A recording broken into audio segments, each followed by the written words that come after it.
তোমরা? আশা করছি যে যেখান থেকে আমার এই ভিডিও দেখছো সকলেই খুব ভালো আছো, সুস্থ আছো। স্বপ্নকা ফ্যামিলির নতুন একটি ভ্লগে তোমাদের অনেক স্বাগত, অনেক ভালোবাসা জানাই। তো আজকে সকালটায় দেখো আমি কী দিয়ে শুরু করলাম আমার ভিডিওটা, আমার লাগানো টবের গাছ দিয়ে। তো আমার লাগানো গাছগুলো কেমন লাগছে তোমরা প্লিজ কমেন্ট করে জানিও। আমি কিন্তু এই প্রথমবার টব কিনে গাছ লাগালাম। মানে অনেকের ভিডিও দেখি, এত গাছ লাগানো দেখি, সত্যি কথা বলতে ভিডিও দেখে আমিও মোটিভেট হয়েছি এই গাছ লাগানোর ক্ষেত্রে। আমি বাড়ির ওপর থেকেই টবগুলো কিনেছি, মানে আমাদের বাড়ির সামনে দিয়ে রাস্তা দিয়ে না মানে টব বিক্রি হয় আর কি। একজন কাকু আছে ঝাঁকার মধ্যে টব নিয়ে আসে, তো ওনার কাছ থেকে নেওয়া হয়েছে। আর এই গাছের চারাগুলো কিন্তু ওনার কাছ থেকেই নিয়েছি, আর কয়েকটা চারা কিন্তু আমার দেওর দিয়ে গেছে। তো এইভাবে আমি গাছ লাগিয়েছি। গাছ লাগানোর ইচ্ছেটা জানি না কোনোদিনই আমার খুব একটা ছিল না, তবে ভিডিও দেখেই কিন্তু আমার খুব ইচ্ছে হয়েছে যে না বাড়িতে একটু গাছ লাগাই। ঈশানের বাবার গাছ লাগানোর শখ আছে, কিন্তু খেটে গাছ লাগানোর শখ নেই। ওই লাগিয়ে থুয়ে দেবে, তুমি দেখাশোনা করবে, এরকম একটা ব্যাপার। যাই হোক, যে টবগুলো আমাদের বারান্দা থেকে ঝুলিয়ে দিয়েছে বাইরের দিকে, ওই টবগুলো গাছে জল দেওয়া নেই, খুব আমাকে কথা শোনায় যে তুমি একটু দেখো না। যাই হোক, এখন কিন্তু প্রত্যেকটা গাছই আমি যত্ন করি, ভালো লাগে বেশ। তো যাই হোক, দেখো সকালবেলা গাছে জল দিয়ে আমি কিন্তু ঘরটাকে মুছে নিচ্ছি। আর এই যে মাজা ব্যথার পর থেকে আর কিন্তু হাতে করে মানে হাতে জল নিয়ে নাতা নিয়ে আমি কিন্তু আর ঘরটা মুছতে পারি না। ওই লাঠি দিয়ে মুছতে মুছতে একটা অভ্যাসে হয়ে গেছে যে এখন লাঠি দিয়েই কিন্তু আমি আমার ঘরটাকে মুছে নিই। তো ঘরটা মুছে নিয়ে দেখো এদিকে মাছ নিয়ে চলে এসছে। তো এই মাছটাকে এখন ধুয়ে নেব। আজকে নিয়ে এসছে রিঠে মাছ, অনেকগুলো মাছ কিন্তু নিয়ে এসছে। তো সেই মাছটাকে এখন ধুয়ে নেব।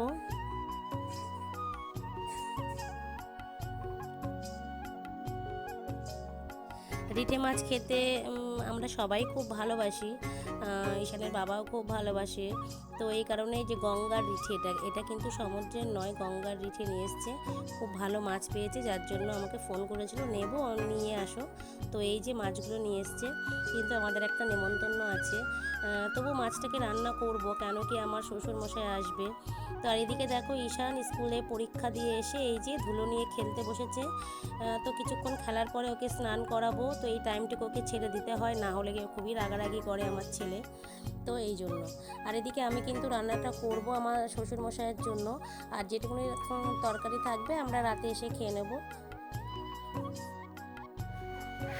তো এখন 1:10 বাজে, স্নান করে উঠলাম, পুজোটা দেওয়া হয়ে গেছে দেখো, এখনও প্রদীপ জ্বলছে। যাই হোক, ভাতটা বসিয়ে দিয়েছি, এখন মাছের ঝোলটা করব, অনেকটা বেলা হয়ে গেল। আর এদিকে ছেলে তো দেখালাম যে ধুলো নিয়ে খেলা করছে, ওকে স্নান করতে পাঠালাম। রান্নাটা শুরু করে দিই। আজকে কিন্তু বেশি কিছু রান্না করব না, মাছের ঝোল আর দেখি কি করা যায়, এটাই করার ইচ্ছাতে। চলো, আজকে রান্না বলতে আগের দিন ঈশানকে একটু স্যান্ডউইচ করে দিয়েছিলাম।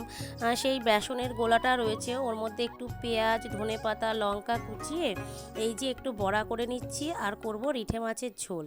যেহেতু আমরা তো খুব একটা খাওয়া দাওয়া করব না, আমাদের নেমন্তন্ন বাড়ি যেতে হবে। নেমন্তন্ন আছে বলতে আজকে কিন্তু একটা জন্মদিনের নেমন্তন্ন আছে, তো সেখানেই যাব। কিন্তু ওই দাদুর জন্য রান্না করতে হবে, তো রান্নাটা করে রেখে তারপরে আমরা রেডি হয়ে যাব। তো রান্নাটা করছি কারণ হচ্ছে আমাদেরও রাতে হয়ে যাবে, এই কারণে। এই যে বড়াটা ভাজা হয়ে গেছে, এখন কিন্তু আমি মাছের ঝোলটা করে নেব।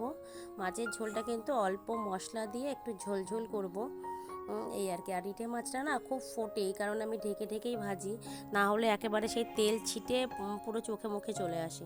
খুব ভয় লাগে জানো তো এই মাছ ভাজতে গেলে।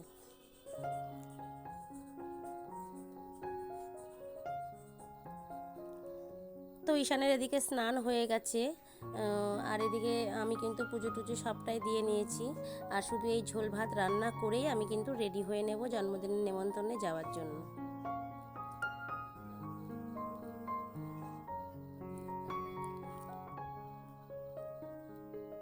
ছোট্ট ভিডিওর মাঝে আমি আমার সকল বন্ধুকে জানাই অনেক ধন্যবাদ, যারা আমার ভিডিওতে সুন্দর সুন্দর কমেন্ট করছো। আর যারা নতুন আমার পরিবারে এসছো তাদেরকে অসংখ্য ধন্যবাদ আমার ভিডিওর মাধ্যমে। তো তোমরা প্রত্যেকে আমার পাশে থাকো, এভাবে আমাকে সাপোর্ট করো। আমি কিন্তু প্রত্যেকের পরিবার যাব, প্রত্যেককে সাপোর্ট করব। তো সকলে সাপোর্ট না করলে কি করে আমরা এই প্ল্যাটফর্মে টিকে থাকবো, তাই না? তো প্রত্যেক ভাই বোন সবাইকে অসংখ্য ধন্যবাদ।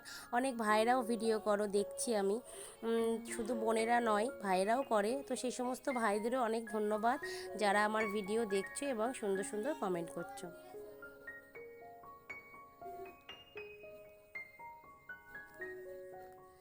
আমার ছেলের পরীক্ষা মোটামুটি শেষের দিকে, আশা করছি এবার কিন্তু আমি প্রতিনিয়ত ভিডিও দিতে পারবো, সেই চেষ্টাটা কিন্তু আমি করছি।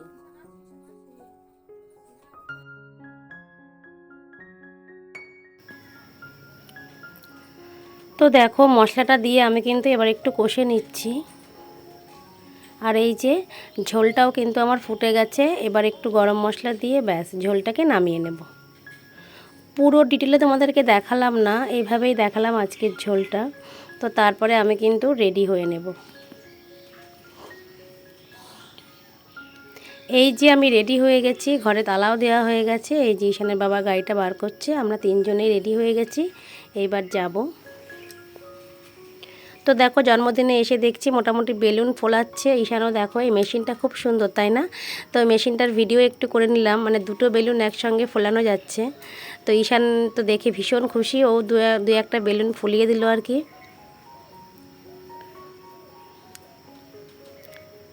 খুব মজাদার একটি মেশিন, এই মেশিনটা কিন্তু আমি ফার্স্ট টাইম দেখলাম, খুব ভালো লাগলো আর কি।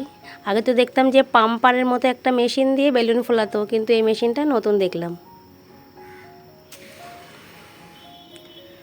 তো এদিকে দেখো জন্মদিনের ডেকোরেশনটা খুব সুন্দর হয়েছে, খুব সুন্দর করে সাজিয়েছে। আর এই যে বাচ্চাটার 5 বছরের জন্মদিন, ওকে এবার আশীর্বাদ করতে বসিয়েছে।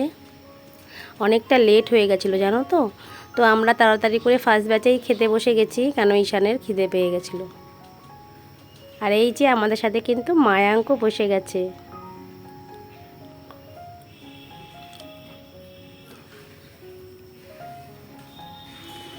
তো আমরা এক টেবিলে বসেই খাওয়া দাওয়া করে নিলাম। তারপরে আমরা কিন্তু খাওয়া দাওয়া করে চলে এসেছিলাম। তারপরে অনেকটা পর কিন্তু এই যে রাতের বেলায় আবার ভিডিও করছি। এই যে আমাদের এখানে একটা কালী পুজো হয়েছিল, তো সেই কারণে একটু বাড়িতে পোলাও আর আলুর দম দিয়ে গেছিলো, সেটাই আমি ঈশানকে বেড়ে দিচ্ছি। ঈশান কিন্তু এই পোলাও আলুর দমটা খেয়ে নেবে। আর আমাদের তো দুপুরে মাছের ঝোল আছেই, আমার আর ঈশানের বাবার জন্য কিন্তু একটু রুটি বানিয়ে নেব।